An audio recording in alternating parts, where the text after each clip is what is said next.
नमस्कार, आप देख रहे हैं उत्तराखंड टाइम। मैं हूं आपके साथ प्रेम पंचोली। उत्तराखंड राज्य सरकार जब भी राज्य स्तरीय पुरस्कारों का चयन करती है, वह हमेशा की तरह विवादों में रहती है। विवाद होता है और कुछ ही दिनों में समाप्त भी हो जाता है। आगामी 3 मार्च को राज्य का भाषा संस्थान लोक साहित्यकारों को सम्मानित करने जा रहा है। किस तरह से पुरस्कार चयन समिति ने साहित्यकारों का चयन किया है, वह समारोह से पहले विवादों से घिर गया। पहले यहाँ पूर्व लोकसभा और राज्यसभा सांसद प्रदीप टमटा को सुनते हैं, फिर आगे बात करते हैं। कल परसों उत्तराखंड राज्य ने अपने उत्तराखंड भाषा संस्थान के माध्यम से साहित्य के विभिन्न क्षेत्रों में कार्यरत उत्तराखंड के मनीषियों को पुरस्कृत करने की घोषणा की। उत्तराखंड भाषा संस्थान का उद्देश्य है कि राज्य में बोली जाने वाली विभिन्न भाषाएं हैं, विभिन्न बोलियां जो देश की 8वीं अनुसूची में भी हैं, या क्षेत्रीय बोलियां और भाषा का संवर्धन और विकास, उसके साहित्य को पुरस्कृत करना, आगे बढ़ाना, जो साहित्य के क्षेत्र में विभिन्न मनीषी हैं उनको क्या कहते हैं, सम्मानित करना। लेकिन जो मुख्य सवाल है, आज के अखबारों में से तो घोषणाएं आई, उसके बाद विभिन्न मेरे मित्रों ने, साथियों ने, और मैं विभिन्न जो सोशल मीडिया आजकल बहुत एक्टिव है, उस पर जो मैं अलग अलग टिप्पणियां देख रहा था, उसने मुझे मजबूर किया कि मैं इन पुरस्कारों की ओर भी अपना ध्यान दूं और लोगों के साथ अपने विचारों में रखूं, क्योंकि न कहीं सरकारें कटघरे में खड़ी या न खड़ी हो, हम जैसे लोग कटघरे में खड़े हो जाते हैं अपने साथियों की नज़रों में, जो एक नए समाज की कल्पना करते हैं, उनकी नज़रों में। मैं जो समाज के वंचित वर्ग के लोग हैं, जो मेहनत कर रहे हैं, जिन्होंने यहाँ की बोली भाषाओं, उन सब की मैं प्रतिक्रियाएं भी देख भी रहा था। 23 से उत्तराखंड के उसकी घोषणाएं होने लगी। प्रथम तो उत्तराखंड साहित्य भूषण सम्मान पुरस्कार, उसके बाद अलग अलग पुरस्कार, बाल साहित्य के क्षेत्र में काम करने वाले लोगों को पुरस्कार है, महिलाओं के संदर्भ में है, नवोदित साहित्य के उदयमान साहित्यकारों के भी संदर्भ में है।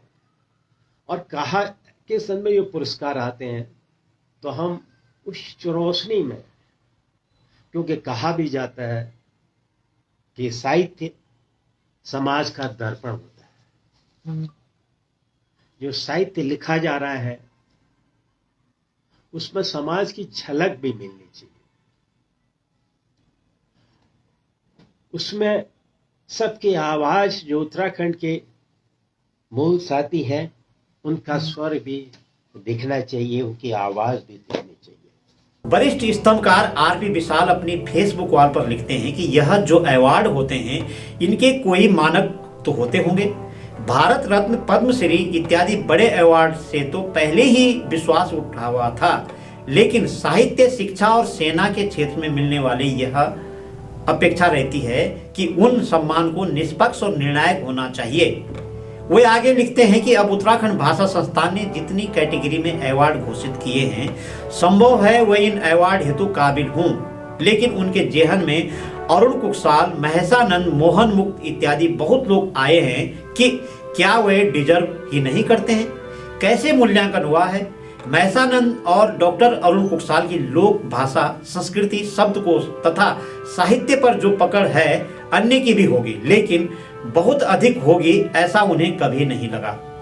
फिर क्या उन जैसे तमाम की अनदेखी एक सुनियोजित कार्य है या जातीय समीकरण?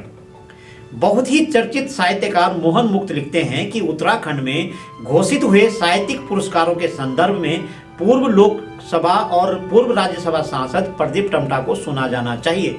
उन्होंने कहा है कि मोहन मुक्त सहित उनके दौर के बेहद महत्वपूर्ण और प्रतिबद्ध लेखक मैसानंद को सरकार द्वारा साहित्यिक पुरस्कार दिया जाना चाहिए।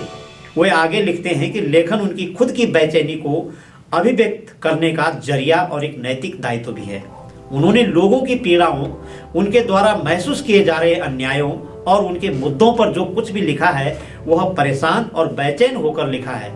मोहन मुक्त ने स्पष्ट किया है कि उन्होंने लेखन को कभी भी सम्मान पाने के लिए आरंभ नहीं किया। दरअसल साहित्य के क्षेत्र में आलोचना, नकार, विरोध, विद्रोह इत्यादि को भी रचना अथवा सृजनता माना जाता है। यदि नकार, विद्रोह आदि का कोई मूल्यांकन नहीं हो सकता है तो उसे साहित्य कहना उचित नहीं होगा, फिर चाहे वह लोक के संदर्भ में हो या राष्ट्र के परिप्रेक्ष्य में। आजकल ऐसा लगता है मानो अवार्ड, डिग्री, पद, प्रमोशन इत्यादि महज विचारधाराओं की प्राथमिकता में रखा गया है या फिर अपनों पर। निर्णायकों, संयोजकों और आयोजकों की मानसिकता का फलसफा यह है कि साहित्य के क्षेत्र में दिए जाने वाला यह पुरस्कार संकुचित मानसिकता का विस्तार लगता है। कहा जाए तो निष्पक्षता से यह मूल्यांकन हुआ ही नहीं, इसलिए विवाद सामने आ रहा है। साहित्यकारों के पुरस्कार चयन में एक बात समझ में आ रही है कि हर क्षेत्र के विरोध, विद्रोह का मूल तत्व तो यही अनदेखी रही है। यह इतिहास भक्ति काल से और अर्थात कबीर और तुलसीदास के दौर से तो कम से कम बनता ही आया है। बजाय 21वीं सदी में तो यह क्रम अब टूटना ही चाहिए था। अर्थात उत्तराखंड में महिला दिवस पर तिलु रौतेली सम्मान उत्तराखंड के प्रत्येक जिले की एक महिला और कुल 13 महिलाओं को दिया जाता है। और 2 वर्ष पूर्व उस पर तब बड़ा विवाद खड़ा हुआ जब अधिकांश पुरस्कार भाजपा की पृष्ठभूमि वालों को मिला। अब उत्तराखंड भाषा संस्थान ने जितनी कैटेगरी में अवार्ड घोषित किए हैं, संभव है वही इन अवार्डों हेतु काबिल हों, मगर जिन्हें छोड़ दिया है उनके लिए क्या गाइडलाइन थी वह अब तक चयन समिति ने खुलकर नहीं कहा है। यह इसलिए कहा जा रहा है कि उत्तराखंड भाषा संस्थान द्वारा आगामी 3 मार्च को दिए जाने वाले साहित्यिक पुरस्कार में जातिवाद को लेकर बड़ा घालमेल दिखाई दे रहा है। यानी इन पुरस्कारों की श्रेणी में एक भी अनुसूचित जाति समुदाय का साहित्यकार नहीं है, जबकि जितना भी लोक साहित्य है वह अनुसूचित जाति समुदाय ने ही संरक्षित रखा हुआ है। हालांकि अधिकांश अनुसूचित जाति के लोग लोक साहित्य संस्कृति को मौखिक प्रदर्शित करते हो, मगर अनुसूचित जाति समुदाय में ऐसे साहित्यकार हैं जिन्होंने उत्तराखंड लोक साहित्य पर अभूतपूर्व कार्य किया है और इस बार के भाषा संस्थान द्वारा जारी विज्ञप्ति के अनुसार आवेदन भी किया है। दुख इस बात का है कि चयन समिति ने साहित्यिक पुरस्कार के लिए सभी समुदायों को वरीयता दी है, परंतु अनुसूचित जाति समुदाय के साहित्यकारों को छोड़ दिया है। हमारी यह रिपोर्ट आपको कैसे लगी? कमेंट करके अवश्य बताइए। अगली कड़ी में ऐसे ही कुछ खास विषयों पर हाजिर रहूंगा। नमस्कार।